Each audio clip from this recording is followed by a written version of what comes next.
আসসালামু আলাইকুম সবাইকে। কেমন আছেন সবাই? আশা করি আল্লাহর অশেষ রহমতে আপনারা সবাই ভালো আছেন, সুস্থ আছেন। আলহামদুলিল্লাহ, আমরা আল্লাহ পাকের ইচ্ছায় ভালো আছি। আপনারা হয়তো প্রথমেই দেখে বুঝতে পারতেছেন যে আমি কোনো নার্সারিতে আসছি। সব ফুলগুলা দেখে অবশ্যই আপনারা আইডিয়া করে নিয়েছেন যে আমি কোনো নার্সারিতে আসছি না। আমি আজকে কোনো নার্সারিতে আসি নাই, এটা আজকে আমি বৃক্ষ মেলাতে এসেছি। আমাদের এখানে প্রতি বছর এই জায়গাতে বৃক্ষ মেলা অনুষ্ঠিত হয়। আমি মাঝে মাঝে আসি, কিন্তু এবারও আসলাম, ভাবলাম যে কিছু গাছ কিনে নিয়ে যাব। আমার আগেই রোহানের বাবা অলরেডি এই মেলাতে এসে পড়েছে। ও এসে আমাকে ফোন দিয়েছিল যে এখানে আসার জন্য কিছু গাছ কিনবো। আমি সাফিনকে নিয়ে ড্রয়িং ক্লাসে গিয়েছিলাম। সেখানে ড্রয়িং ক্লাস শেষ করে আমি আমার এক ভাবি দুজনে মিলে আসলাম এই বৃক্ষ মেলাতে গাছ দেখতে। দেখে যদি চয়েস হয় কিছু গাছ আমরা কিনবো এখান থেকে। আর চয়েস হওয়ার মতোই অনেক গাছ ছিল, এখানে প্রচুর গাছ, প্রচুর পরিমাণের গাছ ছিল, যে গাছগুলো কোনোদিন আমি দেখিও নাই, আমি নামও জানি না। এখানে অনেক রকম ফলের গাছ উঠেছে, আম, করমচা, জাম্বুরা, আমড়া, আরও অনেক ফলের গাছ এখানে ছিল। আমি কিছু নাম জানি, আবার কিছু জানিও না। যাই হোক, মেলাতে এসে আয়ান আর সাফিউন, আয়ান তো খুবই খুশি, ওরা অনেক গাছ দেখতে পারতেছে। আমাদেরও জিজ্ঞেস করতেছে যে আম্মু এটা কী গাছ, কিন্তু কিছু বলতে পারতেছি, কিছু বলতে পারি না। কিছু আবার ওই দোকানের আঙ্কেলদের কাছে, ভাইদের কাছে জিজ্ঞেস করতেছে যে কী গাছ। প্রচুর গাছ ছিল এখানে, অনেক রকমের ফুলের গাছ ছিল এখানে। গাছ ছিল ঘরে সাজানোর গাছগুলো ছিল, টপে যে ছোটো ছোটো টপে, সুন্দর সুন্দর টপে, রুমের ভিতরে যে গাছগুলো রাখা যায় সেই গাছগুলো এখানে ছিল।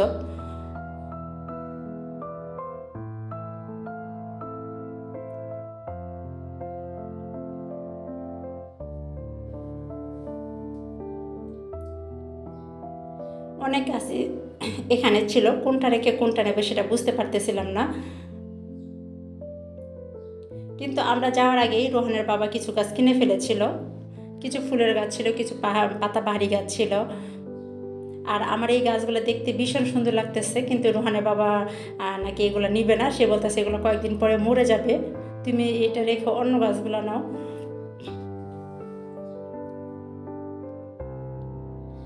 আমরা অনেক আগে আইডিয়া করেছিলাম যে আমরা এখানে আসবো, কিন্তু আজকে যে হুট করে চলে আসবো সেটা জানা ছিল না। রোহানের বাবা এসে ফোন দেওয়াতে হুট করে চলে আসছি। আজকে আমি রোহানকে আনতে পারি নাই। রোহান সাফিনকে নিয়ে আসার কথা ছিল, যে ওদের বৃক্ষ মেলাতে নিয়ে গেলে অনেক রকমের গাছ দেখাতে পারবো, যে গাছগুলো অজানা আছে সেই গাছগুলোর সাথে ওদের পরিচয় করে দিতে পারবো। কিন্তু আসছি তো আর জায়গা থেকে রোহানকে আর আনতে পারিনি, শুধু সাফিনকে নিয়ে আসছি, সাফিন আয়নকে নিয়ে আসছি এখানে। যাই হোক, ওরা অনেক গাছ দেখতেছে, নিজেরাই চিনতেছে, কিছু চিনে না সেগুলো জিজ্ঞেস করতেছে। আর এটা ছিল একটা বট গাছ, অনেক সুন্দর ছোট্ট একটা বট গাছ। এই বট গাছটার দাম ছিল অনেক টাকা, 12,000 টাকা। আমরা এত বড় গাছ নিয়ে নেই, আমরা যেহেতু ভাড়া বাসায় থাকি সেজন্য আর এত এরকম গাছ নেওয়ার চিন্তা করি নেই আমরা। যাই হোক, দেখলাম অনেক সুন্দর একটা বট গাছ, অনেক ছোট, এটা নাকি আর বড় হবে না, এই পর্যন্তই থাকবে।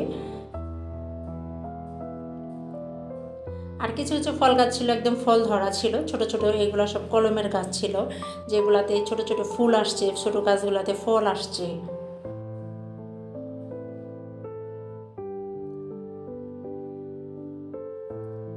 আজকে যদি আমার ভিডিওটা আপনাদের কাছে ভালো লেগে থাকে তাহলে আপনারা চাইলে একটা লাইক দিতে পারেন। আর যদি আপনারা আমার চ্যানেলে নতুন হয়ে থাকেন তাহলে আপনারা চাইলে আমার চ্যানেলটা আপনারা সাবস্ক্রাইব করে নিতে পারেন। আর যারা আপনারা আমার ফেসবুক পেজ থেকে এই ভিডিওটা দেখে থাকবেন তারা চাইলে আপনারা আমার ফেসবুক পেজটা ফলো দিতে পারেন। যারা অলরেডি কাজগুলো করে ফেলেছেন তাদেরকে অসংখ্য ধন্যবাদ। এই তো আমরা তো গাছ দেখতেছি, সময়টা অনেক ভালো কেটেছিল আমাদের বৃক্ষ মেলাতে এসে।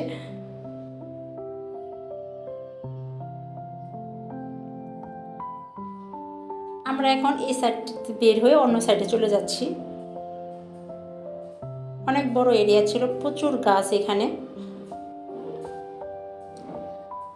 আপনি কোনটা রেখে কোনটা নেবেন, সবগুলা গাছ খুবই ভালো ছিল, খুবই একদম চয়েসের মতো, পছন্দের মতো গাছ ছিল সবগুলা গাছ।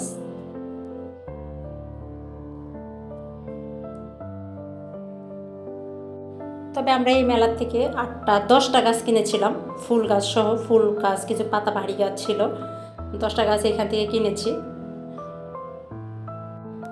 আমার বাসায় অলরেডি কিছু গাছ আছে, ফুলের গাছ কিছুদিন আগে লাগানো হয়েছে। রোহানের বাবা চাচ্ছে যে যে ছাদটা আছে এটা ছাদটা পুরোটাই সে গাছ লাগাবে।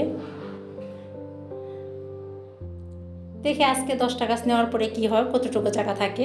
আর এইখানে কিন্তু সোনারগাঁ মৌচাক নিয়ে বসেছে, এখানে মধু নিয়ে বসেছে এই বৃক্ষ মেলাতে। ওনারা প্রত্যেক বছরই বসে, আর এখানে আসলে একদম টাটকা মধুগুলো পাওয়া যায়। এই তো গাছগুলো দেখার পরে আমরা তো গিয়েছিলাম বিকালবেলা, দেখতে দেখতে কিন্তু রাত্রে হয়ে গিয়েছিল। পরে রাত্রের বেলায় ভ্যান গাড়ি দিয়ে এই গাছগুলো, সব গাছগুলো নিয়ে আসা হয়েছে।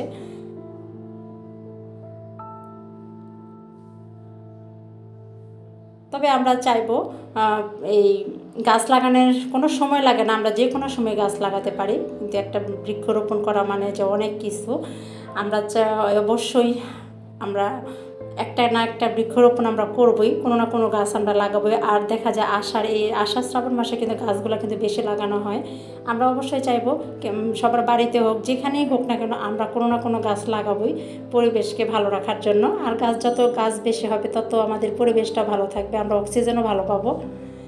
সেজন্য আমরা চেষ্টা করবো, ছোট হোক আর বড় হোক, কেউ না সবাই আমরা গাছ লাগানোর চেষ্টা করব। এই তো আমাদের বাগানের গাছগুলো নিয়ে আসছে, কোনটা কিভাবে রাখবে সেটাই তারা ডিসিশন নিচ্ছে। আর এই ছোটো ছাদটাতে আমার ফ্যামিলির সবাই উঠে পড়েছে, রোহান, সাফিন, ওর বাবা, আলামিন সবাই এই ছাদে উঠে পড়েছে। আজকে তাহলে এই পর্যন্তই। সবাই ভালো থাকবেন, সুস্থ থাকবেন, সবাই নিরাপদে থাকবেন। আসসালামু আলাইকুম সবাইকে, আল্লাহ হাফিজ।